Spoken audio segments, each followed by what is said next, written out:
खालिद बिन वलीद की सबसे बड़ी खासियत ये थी कि उन्होंने अपने पूरे जीवन में 100 से भी ज्यादा जंगें लड़ी और वे एक भी जंग नहीं हारे। उन्होंने रोमन साम्राज्य, बाइजेंटाइन और फारसी साम्राज्य, सासनिड जैसी उस समय की महाशक्तियों को घुटने टेकने पर मजबूर कर दिया था। 2. सैफुल्लाह की उपाधि।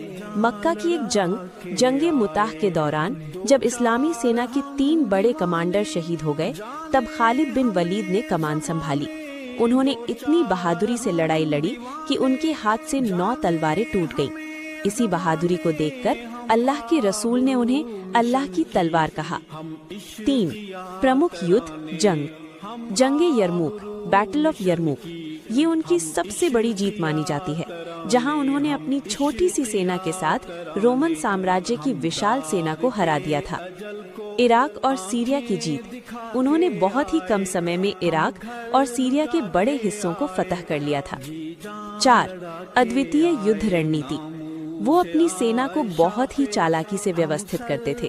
वे अक्सर दुश्मन को भ्रमित करने के लिए अपनी सेना की टुकड़ियों को रात में इधर उधर करते थे, ताकि दुश्मन को लगे कि नई मदद आ गई है। उनकी फ्लैंकिंग तकनीक आज भी मिलिट्री स्कूलों में पढ़ाई जाती है। 5. वफात यानी मृत्यु और उनकी अंतिम इच्छा। हजरत खालिद बिन वलीद की पूरी जिंदगी अल्लाह की राह में लड़ते हुए गुजरी। उनकी सबसे बड़ी तमन्ना शहादत यानी मैदाने जंग में मरना थी। जब वो बिस्तर पर अपनी मौत के करीब थे तो वो रोने लगे और कहा, मेरे शरीर पर 1 इंच जगह भी ऐसी नहीं है जहां तलवार, तीर या भाले का निशान ना हो। लेकिन अफसोस, मैं मैदाने जंग में शहीद न हो सका और आज एक ऊंट की तरह अपने बिस्तर पर मर रहा हूँ।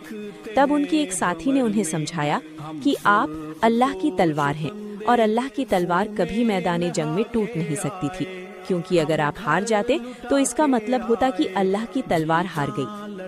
सीख, मॉरल। हजरत खालिद बिन वलीद का जीवन हमें सिखाता है कि जीत केवल हथियारों या तादाद से नहीं, बल्कि अल्लाह पर अटूट भरोसे, ईमान और दृढ़ संकल्प से मिलती है।